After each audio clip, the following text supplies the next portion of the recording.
World cup को लेकर के सबसे बड़ा सवाल तो यही है कि वर्ल्ड कप के बाद में पीएम मोदी खुद मिलने के लिए आए और पीएम मोदी ने जो है आप सभी लोगों को जो हौसला बनाया है, लेकिन राहुल गांधी ने जो है वर्ल्ड कप को लेकर के जो है एक छीटाकशी की है। उन्होंने कहा कि वहाँ पर एक पनौती थे जिसकी वजह से ये मैच हारा है, तो उस पर आप क्या कहेंगे? यार ये कंट्रोवर्सी वाले सवाल हमारी समझ में तो आते नहीं, क्योंकि आप इस सवाल को कंट्रोवर्सी में ले जाते हो।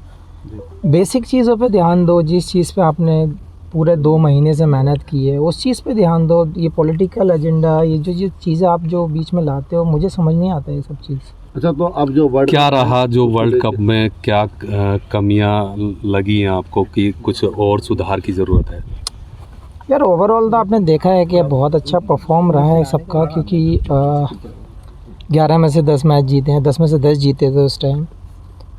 सो कॉन्फिडेंस की कमी नहीं थी, स्किल की कमी नहीं थी। मुझे लगता है कि एक बैड डे हो सकता है, जो वो किसी भी टाइम हो सकता है। मेरे हिसाब से वो दिन हमारा नहीं था। मेरे हिसाब से कुछ एग्जीक्यूशन में थोड़ा सा, या फिर हम थोड़े रन कम रहे, वो सब चीज़ें आप काउंट कर सकते हैं। ऐसा कोई चीज़ नहीं थी जो हमें डाउन करे या मोरल डाउन हो, कॉन्फिडेंस की कमी हो। शामी भाई, रन भी बहुत ज़्यादा नहीं बन पाए और विकेट्स भी नहीं ली जा सकी, तो क्या शाम का वक्त हो गया था, पिच की कोई बात थी, या ओस का कुछ इफेक्ट रहा बॉलिंग में? देखिए, हमेशा आप लोगों ने देखा ही है कि जब शाम को बैटिंग होती है, डे नाइट मैच में जब सेकंड इनिंग आती है तो बैटिंग के लिए और बेटर हो जाता है विकेट, तो वो एक फैक्टर हो जाता है और विकेट थोड़ी स्लो भी हो जाती है, फास्ट बॉलर्स को उतनी मदद नहीं मिलती, तो वो एक रीज़न रहा है।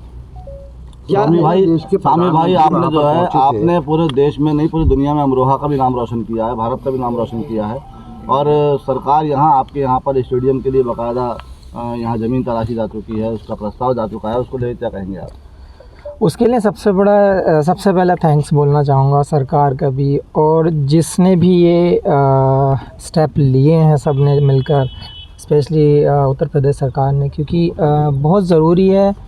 अपने यहाँ टैलेंट बहुत है और बहुत बच्चों को ज़रूरत है कि स्पोर्ट्स में भी आगे जाएं, लोगों को जागरूक करें। तो ये चीज़ टैलेंट के हिसाब से और क्षेत्र के हिसाब से भी बहुत ज़रूरी थी कि हमारे यहाँ पे एक अच्छा स्पोर्ट्स एकेडमी हो, स्टेडियम हो, जहाँ पे लोग अपने स्किल को जानें, लोग उसको कुछ कोचेज़ उन लोगों को सिखाएं, कुछ बेटर करें। वो बहुत ज़रूरी था और ये मेरे हिसाब से बहुत अच्छी चीज़ हुई है यहाँ के यंग टैलेंट के लिए। शामिल भाई, इसी प्रश्न को मैं थोड़ा मॉडिफाई करूँगा। आप तो अमरोहा क्या देश का बड़ा नाम आप हो चुके हैं, आप अच्छी बात यह है याद रखते हैं इस चीज़ को, किस बैकग्राउंड से आप निकले, तो विशेषकर जो अब यहाँ के यूथ आप पर उम्मीदें करता है, तो आप क्या करना चाहते हैं उन बच्चों के लिए जो आपकी तरह आगे बढ़ना चाहते हैं? आप अपनी तरफ से क्या मतलब मॉरल सपोर्ट या और भी कुछ?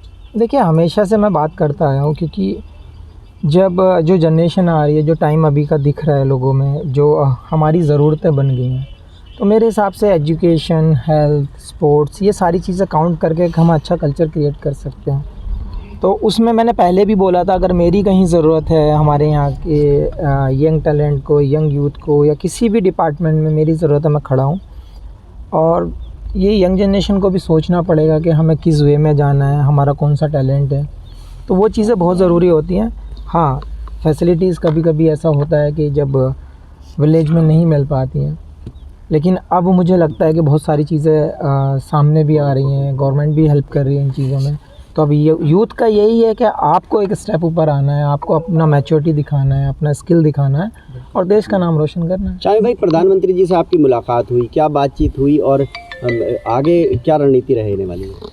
देखिए, बहुत ज़रूरी होता है, क्योंकि उस टाइम पे हम मैच हार चुके थे, और जब आपके प्राइम मिनिस्टर जब वहाँ पे आके आपको प्रोत्साहन देते हैं, तो वो एक अलग ही एक कॉन्फिडेंस होता है कि देश का ज़िम्मेदार आदमी आपके साथ आया है, आपके सहानुभूति दे रहा है। वो बहुत ज़रूरी होता है, क्योंकि उस टाइम मॉरल वैसे ही डाउन होता है, और जब ऐसे मोमेंट में कोई आपका पीएम जैसा इंसान सामने खड़ा है, वो ऐसे बोल रहा है, कॉन्फिडेंस दे रहा है, तो वो एक अलग ही चीज़ हो जाती है, कॉन्फिडेंस बिल्ड करती है।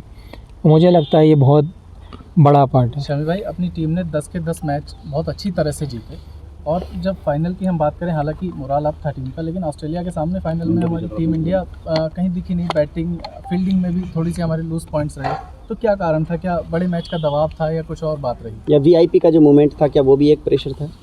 नहीं यार, ऐसा कुछ नहीं था। हम कभी ये सोचते नहीं मोमेंट किसका है या फिर क्या होता है, और ज़्यादा ओवर थिंक हम करते नहीं है मैच के मैच को लेकर, क्योंकि जो प्रोसेस हम लोगों ने लास्ट 10 मैच में किया था, सेम प्रोसेस था, सेम एटीट्यूड था, सेम स्किल एग्जीक्यूट करने देख रहे थे, सेम प्लानिंग के साथ जा रहे थे।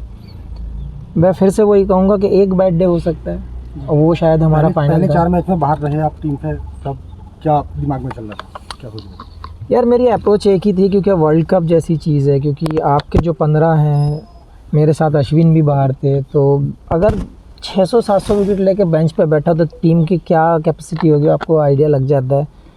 तो वहाँ पे कभी मैंने ये नहीं सोचा कि ये हमारा बंदा क्या करेगा, क्या नहीं कर रहा, ये खेल रहा है, मैं नहीं खेल रहा हूँ। कभी आज तक वैसे मन में आया नहीं है ये सवाल।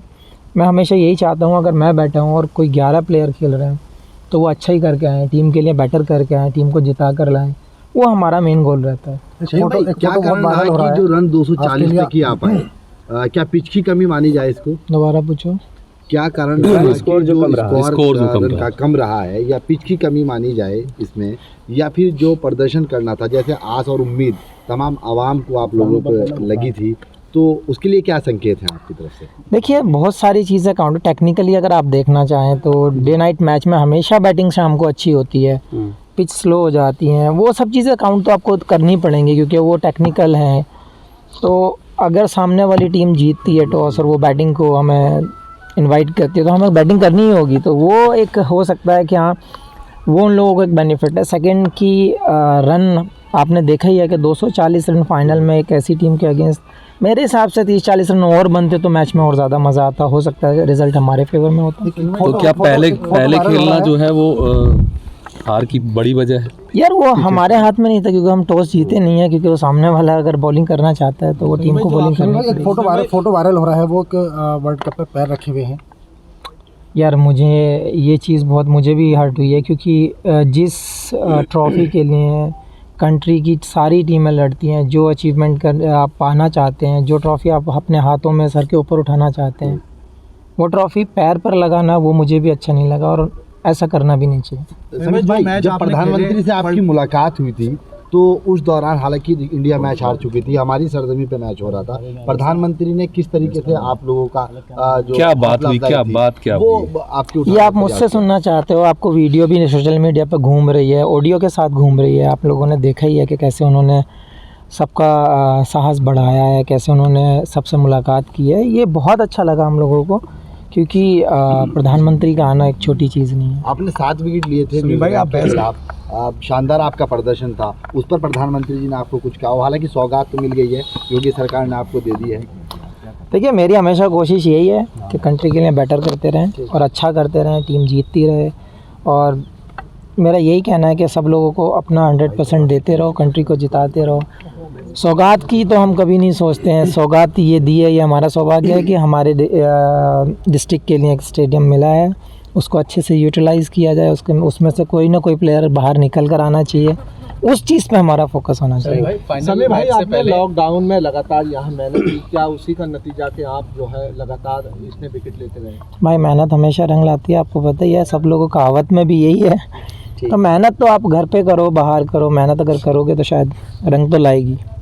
ठीक है, शुक्रिया। टारगेट करने की वो थी, क्या सोच रहे थे आप एक रात पहले? नहीं यार, एक रात पहले ऐसा कुछ माइंड में नहीं था, क्योंकि कॉन्फिडेंस अच्छा था, स्किल अच्छा चल रहा था, सब कुछ अच्छा चल रहा था, प्लानिंग पूरी हो चुकी थी। हाँ, जब बड़ा मैच होता है तो हमेशा कहीं ना कहीं हम सोचे नहीं, लेकिन प्रेशर रहता है हमेशा, कहीं ना कहीं माइंड वहाँ पे वर्क करता रहता है। आप चाहें कि हम चिल हो जाएं तो वो होता नहीं है, क्योंकि जब तक ख़त्म ना हो जाए टूर्नामेंट, जब तक हम शांत बैठते नहीं हैं, तो ज़रूर थोड़ा तो कहीं ना कहीं रहता है, मानते नहीं प्रेशर, वो बात अलग है। एक मुद्दा बहुत उठाता है कि पाकिस्तानी वो कहते हैं इंडियन बॉलर्स को बॉल अजीब नई तरीके दी जा रही है, तो उनकी मानसिक स्थिति के बारे में क्या कहना है पाकिस्तानी? ओ भाई, ये नहीं बोल सकते, क्या ही बोलें इस बारे में, क्योंकि आपको सबको पता है, हमें पता है, इवन उन लोगों के प्लेयर्स ने भी, जो सीनियर्स हैं, जो लेजेंड हैं, जिनको दुनिया मानती है, उन्होंने भी उनको एक्सप्लेन किया है, लेकिन उनकी समझ में नहीं आता। मानसिक स्थिति तो क्या बनती है? इसमें हम कुछ कमेंट्स नहीं कर सकते, क्योंकि वो सोच ही वैसी है। शमी भाई, एक सवाल और, क्या आपके हिसाब से क्या टर्निंग पॉइंट रहा मैच का? क्या रोहित शर्मा की वो कैच या विराट का वो आउट होना अचानक बैट से बॉल लग के, क्या टर्निंग पॉइंट रहा मैच का? या फिर जो एम्पायर्स कॉल एक हुआ था, ट्रेविस हेड और लाबुशानी की जोड़ी वहाँ टूट जाती है, एम्पायर्स कॉल में होता है, देखिए एक ही चीज़ थी, क्योंकि रन हमारे पास उतने ज़्यादा नहीं थे कि हम, अगर काश हमारे पास 300 रन होते तो हम इजीली डिफेंड कर पाते। लेकिन एक चीज़ पे ब्लेम करके मुझे नहीं लगता कि कोई फ़ायदा रहता है, क्योंकि ओवरऑल टीम को देखा जाता है कि हम कहाँ स्टैंड करते हैं। वो बहुत ज़रूरी होता है एज ए यूनिट वर्क करना और एज ए ग्रुप वर्क करना। तो मैं एक ही चीज़ बोलूँगा, शायद थोड़े से रन कम थे। क्या शमी भाई, आपकी यहाँ जो अब यूथ है, आपका कल आप आए, कुछ बच्चे आपसे मिलने पहुँचे, कुछ यूथ से बात हुई आपकी? अभी थोड़ा सा टाइम दूंगा उनको भी, और जहाँ पे स्टेडियम का अनाउंस हुआ है वहाँ पे भी जाकर देखूंगा। अगर कुछ मेरे लायक सेवा होगी तो मैं ज़रूर करूँगा। जो यूथ ट्राई कर, वो जो तैयारी कर रहे हैं क्रिकेट की, उनके लिए कोई मैसेज? एक ही मैसेज करूँगा, एक ही मैसेज दूंगा कि जो आपके अंदर टैलेंट है आप उसको पहचानें, मेहनत करें। क्योंकि जब मैं यहाँ से गया था तो आप लोगों को भी पता है कि कैसी फैसिलिटीज़ थी या यहाँ पे क्या था। बहुत स्ट्रगल करने के बाद यहाँ से ये अचीव किया है। अब अगर आपके पास फैसिलिटीज़ हैं तो बस आपको हार्डवर्क की ज़रूरत है, फोकस की ज़रूरत है। तो यही कहूँगा कि आप फोकस करें और हार्डवर्क करते रहें। Thank you.